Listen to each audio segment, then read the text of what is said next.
Jadi ibadah kurban ini bila dikerjakan dengan benar, goalnya itu adalah membangun kedekatan yang lebih dengan Allah Subhanahu wa Ta'ala. Jadi orang yang mampu melakukan ibadah yang dimaksudkan, maka ciri kesuksesan utamanya itu bukan berapa banyak, berapa besar, ya, berapa berat hewan yang kemudian disembelih, tapi bagaimana ia bisa mengambil hikmah dari proses itu sehingga bisa membangun kedekatan lebih antara dirinya dengan Allah Subhanahu wa Ta'ala. Bahasa paling simpelnya adalah pasca ibadah ini dirinya menjadi semakin dekat dengan Allah.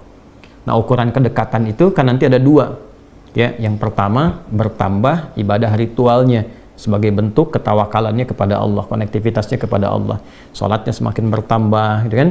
Bacaan Qur'annya semakin rajin, ya. Kemudian turunan-turunan yang kira-kira menghubungkan kita dengan Allah Subhanahu wa Ta'ala. Dan yang kedua adalah hablu minan nas. Jadi hablu minallah tadi yang pertama. Yang kedua hablu minan nas. Ya, bertambah baik dengan sesamanya, di keluarganya, hubungan dengan tetangga, kerabatnya dan sebagainya. Itu ukuran spesifiknya. Sehingga orang-orang yang punya kedekatan lebih dengan Allah Subhanahu wa Ta'ala, dua sisi ini pasti akan terlihat baik dalam menjalani kehidupannya. Ini gambaran pokoknya.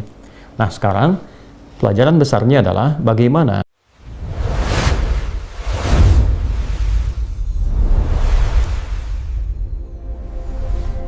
baiklah, kita akan coba urutkan supaya lebih tertib, lebih terukur, dan lebih sistematis pembahasan kita.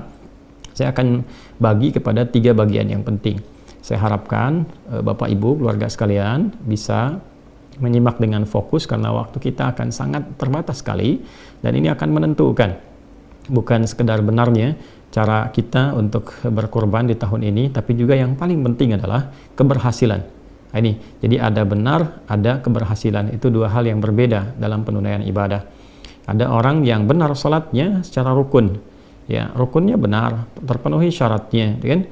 Dan terangkat kewajibannya, mendapatkan pahala insya Allah dengan kadar keikhlasannya, tapi belum tentu ia paham yang dibaca, belum tentu ia mengerti apa yang dilakukan, sehingga setiap hikmah dari bacaan dan gerakan itu karena tidak dipahami, tidak bisa diimplementasikan dalam kehidupan. Nah, itu artinya benar sholatnya tapi tidak berhasil mendapatkan hikmah, sehingga hal-hal yang bisa diraih saat di dunia ini sebagai dampak dari ibadah sholat itu tidak optimal. Demikian pada ibadah kurban juga.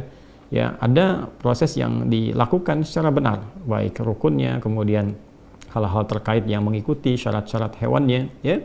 Namun ada hikmah yang besar yang penting kita ketahui, yang juga menentukan sebatas apa yang bisa kita dapatkan dari keberhasilan ibadah dimaksud. Baik, teman-teman sekalian, Bapak dan Ibu, saya ingin runtutkan dulu pada puncak nanti apa yang disebut dengan korban. Jadi ibadah ini kalau kita perhatikan di kitab-kitab fikih, ya, termasuk juga dalam kitab-kitab hadis, proses penyembelihannya itu tidak disebut dengan korban, tapi proses penyembelihannya itu disebut dengan udhiyah atau dzabah. Ya, jika disebut dengan udhiyah itu seakar nanti dengan kata duha, artinya proses penyembelihan yang dilangsungkan di waktu duha. Karena itu idnya disebut dengan Idul Adha, ya. Nah, duha itu kurang lebih lah batas 2 tombak kalau matahari melewati batas terbitnya. Jadi kalau terbitnya disebut dengan masyrik, tempat terbitnya. Ketika melewati tempat terbit itu, saat masuk tempat terbit kan haram hukumnya salat, ya. Nah, sama dengan tempat terbenamnya. Jadi ketika lewat tempat terbit itu, ukuran bayangan itu 1 tombak, ya, kalau dikonversi kurang lebih 1 jam lah dari tempat terbit itu. Nah, itu kita akan dapati di situ waktu syuruk, ya. Jadi kalau dari fajar ke 1 tombak itu 1 jam kurang lebih. Jadi kalau subuh misalnya sekarang di Indonesia bagian barat 4.37 misal saja, kan? Nah, maka kalau diambil 1 jam dari situ, ya 5.37 itu sudah masuk waktu syuruk. Nah, itu lewat 1 tombak dari waktu terbit. Jadi kalau misalnya diambil 1 tombak lagi, taruhlah diambil kemudian 15 menit atau 30 menit dari situ. Jadi kalau setengah 6 tambah 30 menit, sekitar jam 6, ya. Nah, itu sudah masuk waktu duha. Jadi kalau tadi itu awal duha, kalau sekarang masuk ke awal ke pertengahan duha, sekitaran jam 6 sampai ke setengah 7. Ya, jam 6 sampai ke setengah 7. Jadi kalau kita ambil misalnya waktu salatnya berdasarkan mengacu kepada hadis Idul Adha itu ya 1 tombak, maka ditunaikannya kurang lebih bisa sudah mulai jam 6 kurang seperempat atau jam 6. Supaya apa? Supaya jam setengah 7 ke jam 7 itu sudah bisa menyembelih. Itulah sebabnya kenapa disebut udhiyah, disembelihnya itu di waktu awal duha, sehingga sholatnya disegerakan. Ya, itu bedanya dengan Idul Fitri. Kalau Idul Fitri kita makan dulu. Jadi Idnya dirayakan fitrah dengan makan terlebih dahulu untuk menunjukkan bahwa puasa sudah selesai. Sekarang sudah tidak puasa lagi, maka kemudian membatalkan terlebih dahulu, makan terlebih dahulu, baru kemudian setelah itu agak senggang berangkatlah ke tempat sholat untuk menunaikan sholat Id. Sehingga Idnya disebut Idul Fitr. Tapi Idul Adha berbeda. Idul Adha itu awalnya, ini konsep awal ya, konsep awalnya itu makannya setelah mendapatkan yang disembelihan. Jadi kenapa sholatnya dipercepat, disembelih kemudian di waktu duha, lalu setelah itu supaya cepat disembelih itu dimasak, bisa dikonsumsi. Jadi yang pertama dimakan itu adalah yang dari hasil sembelihan. Ya, tapi berjalannya waktu memberikan kesan bahwa ini dulu bila itu mudah untuk dilakukan. Bila kemudian tidak mudah untuk dilakukan dan berbeda situasinya, maka tetap menjadi amalan sunnah, tetapi barangkali yang dikonsumsinya berbeda. Yang penting ada sesuatu yang dimakan. Jadi sunnahnya dari sebelum sholat Id itu tidak makan dulu. Ya, baru setelah menunaikan sholat Id makan, sekedar untuk mengikuti tuntunan sunnah Nabi Sallallahu Alaihi Wasallam. Bisa misalnya makan apa saja yang kira-kira bisa untuk dimakan. Yang saya ingin katakan adalah kenapa disebut dengan udhiyah, proses penyembelihannya, ingin memberikan kesan bahwa sembelihannya berlangsung di waktu duha. Kemudian prosesnya, sembelihannya disebut dzabah namanya. Dzabah itu untuk hewan yang dijatuhkan dulu. Jadi kalau ada sapi, kerbau, kambing, dan sejenisnya, kemudian akan disembelih, dan dia dijatuhkan terlebih dahulu, baru kemudian disembelih, itu disebut dengan dzabah, dari kata dzabaha. Tapi kalau hewannya tidak dijatuhkan dulu, ya langsung disembelih dalam posisi dia berdirinya, biasanya unta yang seperti itu disebut dengan nahar. Di surat Al-Kautsar itu kita dapatkan kata nahar, inna a'tainakal kautsar fasalli li rabbika wanhar. Jadi spirit ayat ini ingin mengatakan kalau kita sudah diberikan oleh Allah karunia berlimpah, sudah sukses, kan? Jangan lupa sama Allah yang menitipkan. Toh kan sebelumnya kita berdoa, banyak minta sama Allah, begitu dikasih lupa sama Allahnya, ya. Maka cara mensyukuri semua nikmat ketika diberikan itu berbanyak konektivitas dengan Allah. Yang pertama adalah ibadah lewat fisik, salat, fasalli, banyak salat, tambah tahajud, tambah salat sunnah. Kemudian yang kedua, beribadah lewat harta. Yang enggak semua orang bisa lakukan, wanhar. Ya, di era Nabi itu menyembelih unta termasuk yang paling tinggi karena unta kan nggak semua orang bisa dapatkan, ya. Jadi maksudnya apa? Kalau sudah sukses, jangan murah dalam berbagi. Toh yang dititipkan pun bukan punya kita juga. Supaya harta bertambah, Allah makin sayang, ya semakin banyak berbagi. Itu dua sikap bagi insan beriman. Singkatnya, dalam narasi baik di Quran ataupun di hadis tidak ditemukan kata korban. Sekarang kenapa menggunakan kata korban? Ya, dan tema besarnya pun tebar korban, ya kan? Bukan tebar hewan, kan? Tebar kurban, dan bukan tebar dzabah, bukan tebar udhiyah. Nah, di titik ini yang ingin saya garis bawahi, dan saya akan sedikit mengilustrasikan, barangkali juga sedikit berdiri supaya saya bisa menuliskan sesuatu yang Bapak Ibu bisa lihat, dan ini titik yang paling penting. Kalau tidak ada ini, saya tidak akan adakan Zoom. Ya, cukup bagi Bapak Ibu kemudian menitipkan barangkali, lalu kita berikan waktunya, lalu diberikan bimbingan doanya, dihafalkan, selesai. Tapi ini yang ingin saya pastikan, jangan sampai, mohon maaf ya, usaha yang kita optimalkan baik dari hartanya, kan tidak mudah itu untuk mendapatkan harta yang dimaksudkan, ya. Kemudian juga waktu dan sebagainya tidak sia-sia. Nah, jadi saya ingin fokuskan satu titik yang paling penting, bahwa kata kurban, ya kurang lebih begini ya, kalau kita tuliskan kurban. Nah, ini dari bahasa Arab, tulisannya seperti ini, ya, kurban, ya, jelas ya, baik. Ini asalnya seperti ini, berasal dari akar kata qaf, ra, dan ba, qoroba. Bila ditambah dengan alif dan nun, ini menunjukkan bentuk superlatif, sesuatu yang sangat sighah mubalaghah, ya. idh qarraba qurbanan fataqabbala min ahadihima wa lam yataqabbal min al-akhar. Demikian di Al-Maidah itu. Perhatikan baik-baik, fokus. Jadi korban itu asalnya bukan menyembelih.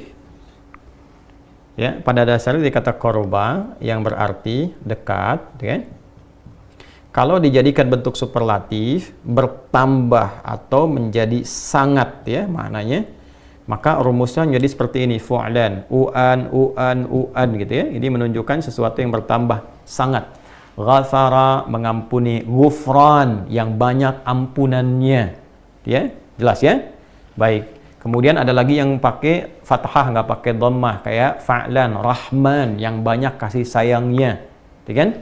Nah, ini kemudian bentuk ini menunjukkan yang sangat dekat, yang banyak kedekatannya, sangat dekat. Nah, jadi ibadah kurban ini bila dikerjakan dengan benar, goalnya itu adalah membangun kedekatan yang lebih dengan Allah Subhanahu wa taala. Jadi orang yang mampu melakukan ibadah yang dimaksudkan, maka ciri kesuksesan utamanya itu bukan berapa banyak, berapa besar, ya, berapa berat hewan yang kemudian disembelih, tapi bagaimana ia bisa mengambil hikmah dari proses itu sehingga bisa membangun kedekatan lebih antara dirinya dengan Allah Subhanahu wa taala. Bahasa paling simpelnya adalah pasca ibadah ini dirinya menjadi semakin dekat dengan Allah. Nah, ukuran kedekatan itu kan nanti ada dua. Ya, yang pertama bertambah ibadah ritualnya sebagai bentuk ketawakalannya kepada Allah, konektivitasnya kepada Allah. Salatnya semakin bertambah, gitu kan? Bacaan Qur'annya semakin rajin, ya. Kemudian turunan-turunan yang kira-kira menghubungkan kita dengan Allah Subhanahu wa taala. Dan yang kedua adalah hablu minan nas. Jadi hablu minallah tadi yang pertama. Yang kedua hablu minan nas. Ya, bertambah baik dengan sesamanya, di keluarganya, hubungan dengan tetangga, kerabatnya dan sebagainya. Itu ukuran spesifiknya. Sehingga orang-orang yang punya kedekatan lebih dengan Allah Subhanahu wa taala, dua sisi ini pasti akan terlihat baik dalam menjalani kehidupannya. Ini gambaran pokoknya.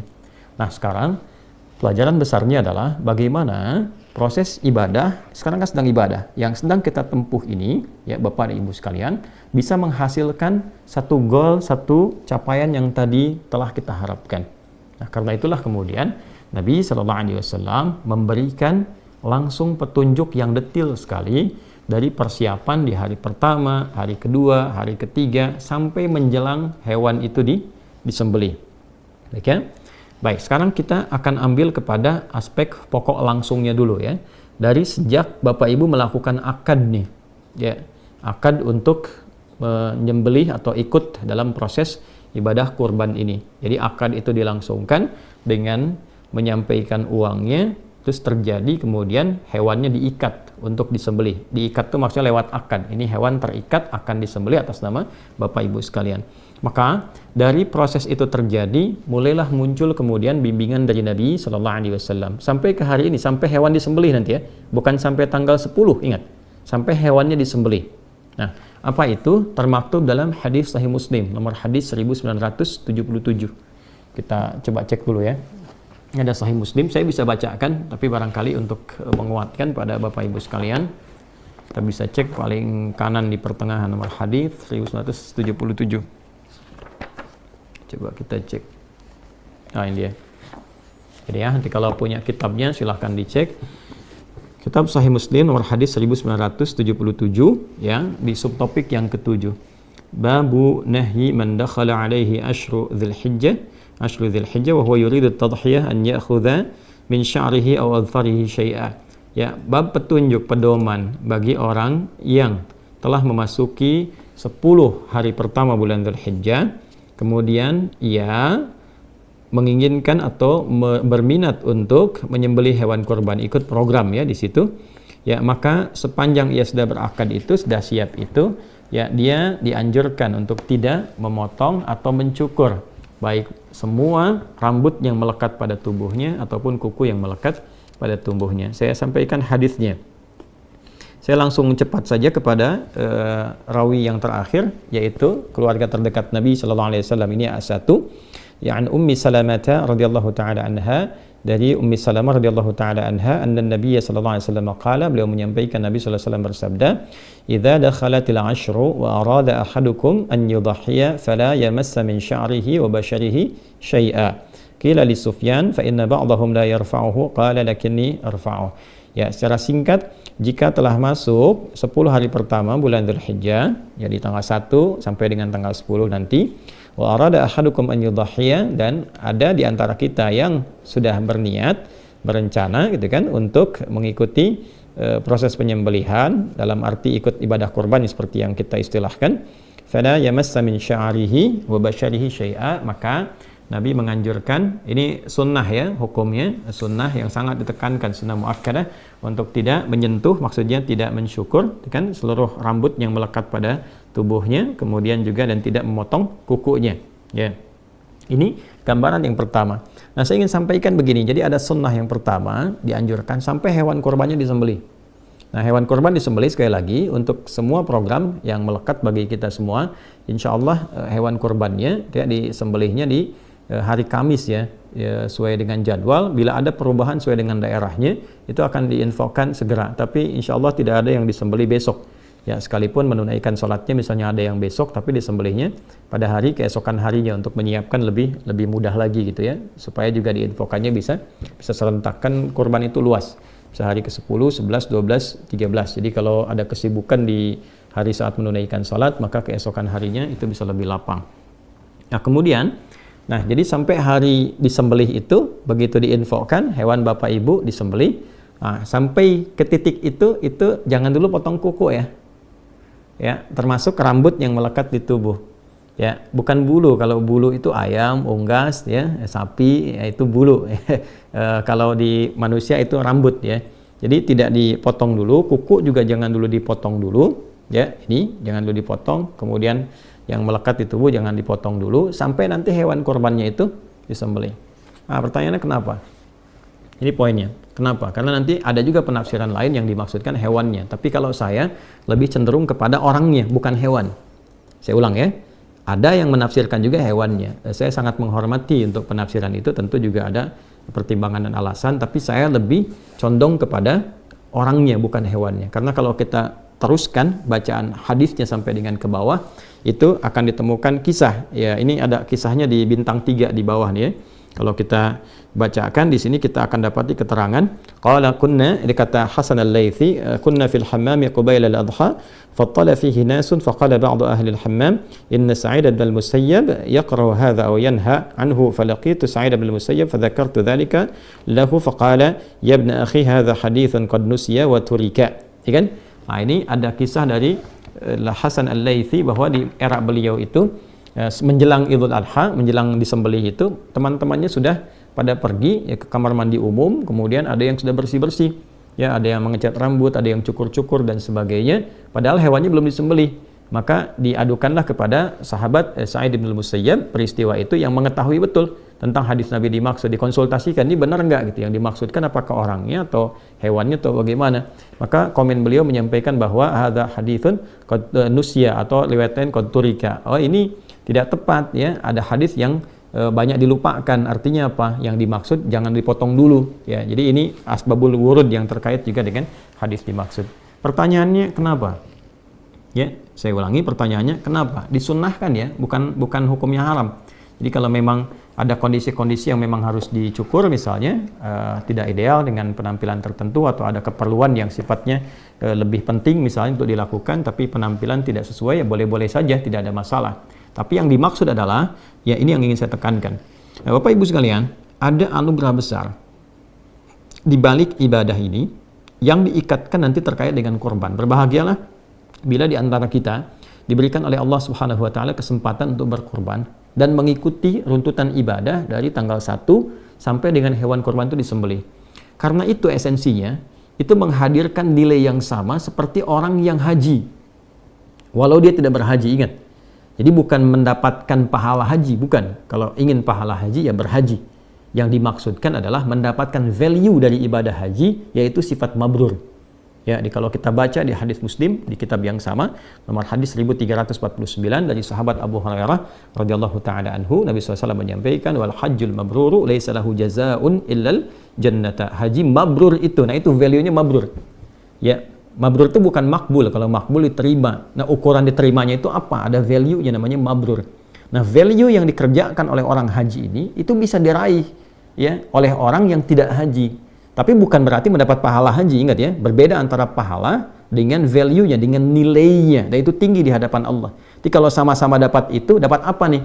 Kalau di sana laisa lahu jazaa'un illal jannah, yang di sini dapat apa? Ya. Nah, Saya ingin balik dulu, dan ini sebagian telah saya terangkan juga. Jadi puncak haji itu kan di tanggal 9. Sekarang nih ya, yang pada wukuf sebentar lagi selesai akan lontar jumrah. Nah, untuk menuju tanggal 9 itu Allah meminta kepada mereka semua untuk menunaikan dan memperkuat ibadah, disebut dengan takwa. Itu ada di Quran surah kedua Al-Baqarah ayat 197. Wa tazawwadu fa inna khairaz zadit taqwa. Orang-orang yang sudah bersiap menunaikan haji, dia sudah miqat, sudah nunggu untuk puncak Arafah itu, maka kata Allah perbanyak ibadah. Perbanyak ibadah, perbanyak ibadah. Supaya apa? Supaya ketika masuk ke tanggal 9 puncaknya sudah ada koneksi yang kuat ya. Sehingga mudah, mau doa mudah, mau istighfar mudah gitu kan. Kemudian mau minta kebaikan-kebaikan mudah. Kalau sebelum tanggal 9 banyak kemana-mana, nggak banyak ibadah, banyaknya belanja, nanti begitu dia wukuf kosong keadaan hatinya. Nah, orang yang tidak menunaikan haji itu mendapatkan porsi isyarat yang sama dari Nabi supaya memperbanyak ibadah ya di awal-awal bulan Dzulhijjah ini. Dari mana taunya? Kita temukan misalnya di Al-Bukhari nomor hadis 969 dari Ibnu Abbas radhiyallahu taala anhuma. Nabi SAW menyampaikan, "Ma min ayyam al-'amalu salihu fiha ahabbu au fihinna ahabbu ila Allah min hadhil ayyam al-'ashr." Tidak ada satupun perjalanan hari ya saat seseorang menunaikan amal soleh itu naik status amal solehnya dicintai oleh Allah, yaitu 10 hari pertama di bulan Dzulhijjah. Jadi ketika orang yang haji itu perbanyak ibadah, orang yang tidak haji pun, kita ini maksudnya di sini ya, itu diminta oleh Nabi sama lakukan ibadah juga. Ya, tingkatkan sholat, latihan banyak puasa, kemudian berusaha banyak Quran, berusaha banyak baca Quran atau interaksi atau berzikir gitu kan. Untuk apa? Untuk puncak tanggal 9. Jadi di sana tanggal 9, di sini tanggal 9. Ini poinnya. Nah, di tanggal 9 itu ada apa? Kalau yang di sana wukuf, di sini puasa.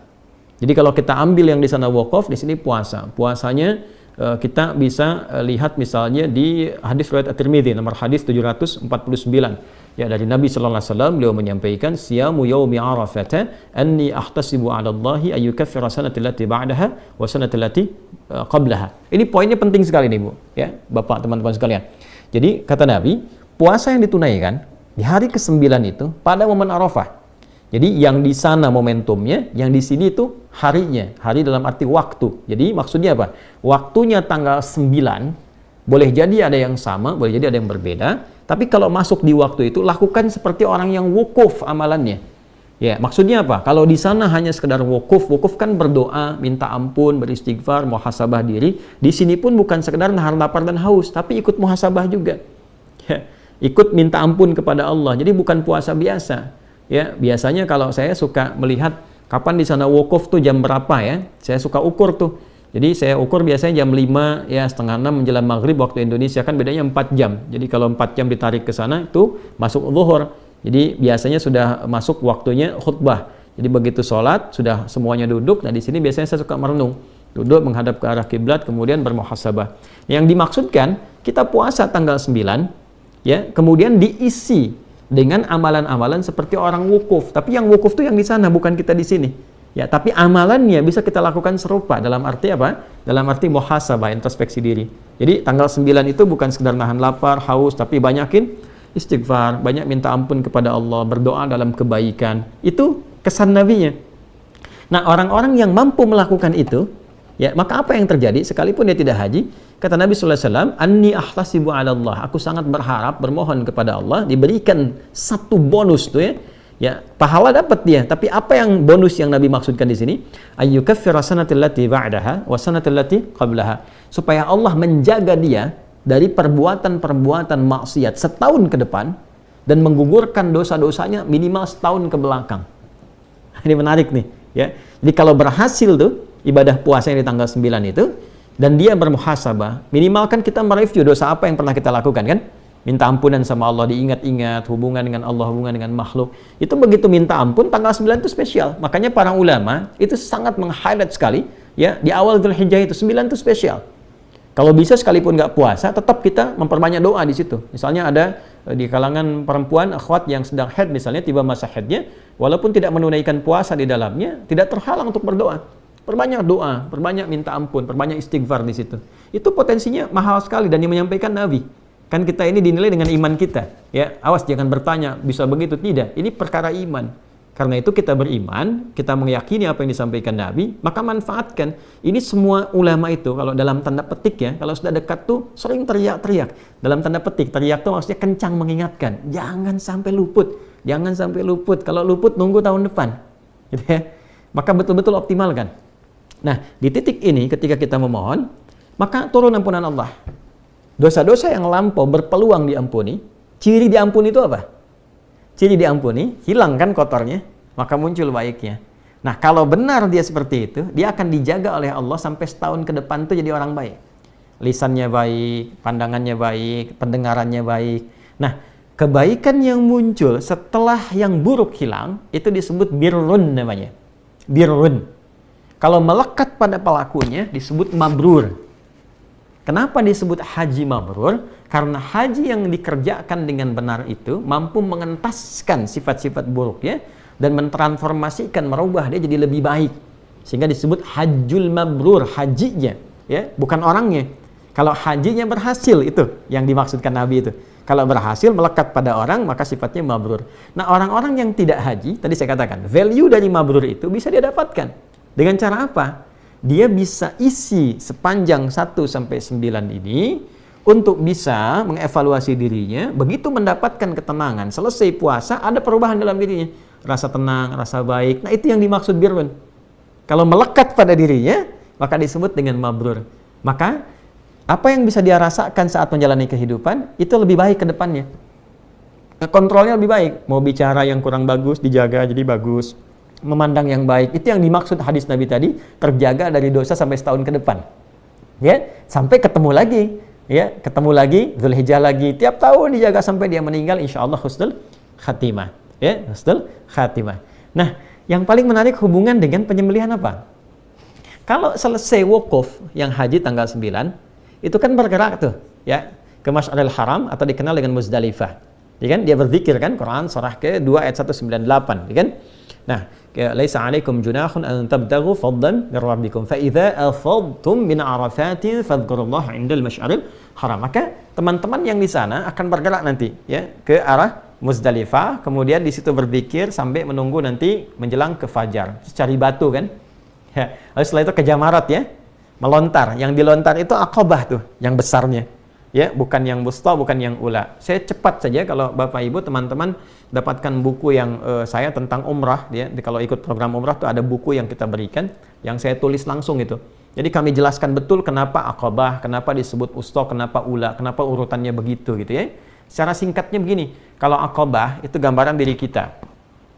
Wusta itu lingkaran dekat. Ula itu faktor terjauh, lingkaran luar. Ya, yang terjauhnya. Jadi kadang-kadang yang membuat diri kita itu kurang baik, kurang dekat dengan Allah, yang pertama adalah ketidakmampuan mengontrol diri sendiri. Nafsu. Aqabah itu gambaran dari nafsu. Jadi kalau marah itu bukan karena faktor luar pada umumnya, tapi lebih karena ketidakmampuan mengontrol emosi di dalam. Nah, kalau ini baik, kadang-kadang sudah baik nih, tapi mendapatkan lingkaran sekitar yang dekat yang kurang bagus. Ya, misalnya tetangga, misalnya sikap kurang baik, atau bergaul dengan teman-teman dekat kurang bagus, ya. Atau teman-teman dekat bagus, di keluarga bagus, tapi ditempatkan di tempat kerja, ketemu teman jauh, kena pengaruh yang kurang bagus. Yang dekat itu disebut dengan wusta, lingkaran sekitaran, ula itu yang terjauh. Walal akhiratu khairul laka minal ula. Aqabah itu pribadi. Karena itu, dari Muzdalifah, yang dilontar itu bukan yang wusta, bukan yang ula, tapi yang Aqabah. Dan perhatikan kalimatnya, Bismillahi Allahu Akbar. Bismillahi Allahu Akbar. Bismillahi Allahu Akbar sampai 7 kali. Setelah itu menghadap ke arah Ka'bah, ya, ke Masjidil Haram, lalu berdoa, ya kan? Inni wajjahtu wajhiya lilladzi fataras samawati wal arda hanifan muslima wa ma ana minal musyrikin. Inna salati wa nusuki wa mahyaya wa mamati lillahi rabbil alamin. La syarika lahu bidzalika umirtu wa ana minal muslimin. Baik. Perhatikan baik-baik. Begitu dilontar, lontaran itu dimohonkan dengan doa untuk menggugurkan sifat buruk yang ada dalam diri. Menggugurkan keburukan yang ada dalam nafsu. Baik ya? Ini kuncinya dulu satu ya. Jadi begitu dilontar, diharapkan kan sifat buruk itu di nafsu, lawannya takwa. Ya, nafsu itu nama lainnya fujur. Fujur itu lawannya takwa. Di Quran surah ke-91 ya, ayat 8. Fa'alhamaha fujuraha wa taqwaha. Ya kan? Jadi kalau di takwa ada jujur, di sini ada dusta. Kalau di sini ada sabar, di sini ada amarah gitu. Nah, ini yang direndam. Begitu dilontar ini naik. Nah, sifat takwa itu sifat dasar malaikat. Nafsu itu sifat hewan. Makanya disebut manusia makhluk hewani, hayawanun natik, hewan yang bisa bicara, tapi punya sifat takwa. Kalau hewan nggak ada takwanya, ya malaikat nggak ada nafsunya. Di malaikat benar terus, Quran surat 66 ayat ke-6, hewan itu punya potensi salah terus. Ya? Nah itu sifat hewani. Yang tidak haji, maka disimbolkan dengan syariat penyembelihan hewan. Yang di sana lontar. Jelas ya? Maka yang di sini menyembelih. Hakikatnya bukan hewannya. Hakikatnya itu saat menyembelih itu adalah ya menggugurkan sifat-sifat hewani yang dominan sehingga menutup peluang-peluang sifat takwa yang baik yang seharusnya muncul. Ini kapan bisa terjadi? Kalau bisa kita renungi di tanggal 9. Makanya saat puasa kita muhasabah, apa sih sebenarnya yang menjadikan saya kok bisa terasa jauh dari Allah? Bangun malam tuh kayak susah banget tuh. Mau baca Quran susah gitu kan. Mau zikir kok keras lisannya. Kenapa? Padahal tahu kita mau meninggal, tahu pengen husnul khatimah, tahu pengen menghadap Allah. Kok bekalnya seakan sulit dilakukan? Introspeksi diri. Apa yang menyebabkan itu? Ya, jangan-jangan terlalu ya condong ke urusan dunia, sibuk dengan macam-macam sehingga lupa dengan ibadah. Ya, sibuk dengan fisik, sibuk dengan pikiran. Kan ada intelektual, ada fisikal, ada spiritual. Orang kalau terlalu sibuk dengan intelektualnya, rupa makanan untuk rohnya, kaku untuk ibadahnya. Ya, pun demikian, kenapa dengan orang-orang sekitaran misalnya kurang baik, kenapa dengan keluarga tidak baik, dievaluasi sampai kita menemukan itu. Maka kita bertekad dari dalam diri kita. Kalau kita mengandalkan orang kan susah kan? Tapi kalau kita bisa dalam diri kita benahi, maka untuk datang ke masjid, untuk ibadah, untuk sholat itu lebih mudah. Ya, untuk mengatakan sesuatu yang baik itu lebih mudah sepanjang kita lebih bisa membuka hati. Ya, kan take off itu kalau tenaganya kuat bisa terbang sendiri kan? Ya, makanya apa yang harus dilakukan? Ketika yang di sana melontar, di sini menyembelih. Dan tidak semua orang bisa memiliki ya sesuatu untuk disembelih. Jadi berbahagialah ketika kita diberikan kesempatan oleh Allah untuk bisa menyembelih dalam arti untuk menunaikan ibadah ini, itu mahal. Itu mahal sekali hikmahnya. Tapi jangan sampai berhenti di sekedar saya pesan ya, sekian. Bukan itu yang diinginkan. Ya, kalau cuma begitu ya Bapak Ibu bisa lakukan dimanapun. Yang ingin saya tekankan adalah jangan sampai gagal saat itu disembelih. Jadi sampai ketiba waktu penyembelihan itu, walaupun sudah misalnya lewat di tanggal 9 misalnya, lewat tetap renungkan, isi dengan takbir, isi dengan tasbih, lihat sekitaran, evaluasi dengan kerabat terdekat, sehingga hasilnya nanti bisa dirasakan pasca hewan itu disembelih. Begitu hewan disembelih, perhatikan baik-baik ya, baik saya, Anda, kita menyembelih secara langsung atau diwakilkan oleh orang lain yang menyembelih dan waktunya disampaikan. Tapi kalimatnya sama ketika disembelih. Bismillahirrahmanirrahim. Satu. Ya kan? Coba lihat, yang di sana lontar Bismillahirrahmanirrahim, di sini Bismillahirrahmanirrahim dan menghadap ke kiblat. Setelah itu, ini yang sering lupa. Setelah itu selesai disembelih, segera menghadap ke kiblat, membacakan doa. Dan ini doanya sunnah. Kalau kita lacak di kitab hadis banyak doanya. Ya, apa doanya? Sama persis dengan orang selesai lontar jumrah, lontar Aqabah. Menghadap ke arah kiblat, inni wajjahtu wajhiya lilladzi fatara as-samawati wal arda hanifan musliman wa ma ana minal musyrikin. Inna salati wa nusuki wa mahyaya wa mamati lillahi rabbil alamin la syarika lahu wa bidzalika umirtu wa ana minal muslimin atau wa ana awwalul muslimin. Ya Allah, sungguh aku saat ini menghadapkan diriku sepenuhnya kepadamu. Maksudnya bertawakal, maksudnya sepatuh-patuhnya. Jadi kalau kita mengatakan inni wajah itu komitmen yang kuat untuk patuh. Dalam bahasa Arab itu begitu, ya. Aku hadapkan diriku sepenuhnya kepadamu penguasa langit dan bumi. Sungguh sekalipun aku sholat, aku ibadah, ya manasik, ya atau aku menyembelih sampai sekarang, atau bahkan aku hidup atau aku wafat saat ini, ya aku semua jadikan tawakal kepadamu. Aku berjanji tidak akan pernah menyimpang apalagi berbuat musyrik, dan mulai saat ini, nah ini poinnya, mulai saat ini aku berkomitmen akan patuh kepada semua tuntunanmu. Ingat loh kalimat itu, ada satu komitmen yang dibangun. Jadi setelah itu disembelih kita mengatakan wa ana minal muslimin, aku termasuk hamba yang muslim, maksudnya aku akan patuh kepada semua ketentuanmu yang diberikan petunjuknya oleh Rasulullah sallallahu alaihi wasallam. Ya kan? Nah, baru selesai itu. Maka kalau itu udah selesai, lalu dari situ ada feedback pada diri kita. Jadi di sana selesai kan, melontar, menghadap ke kiblat, kita selesai menyembelih, menghadap ke arah kiblat. Lalu bermohon kebaikan pada Allah Subhanahu wa taala. Nah, titik itulah kemudian yang melahirkan korban.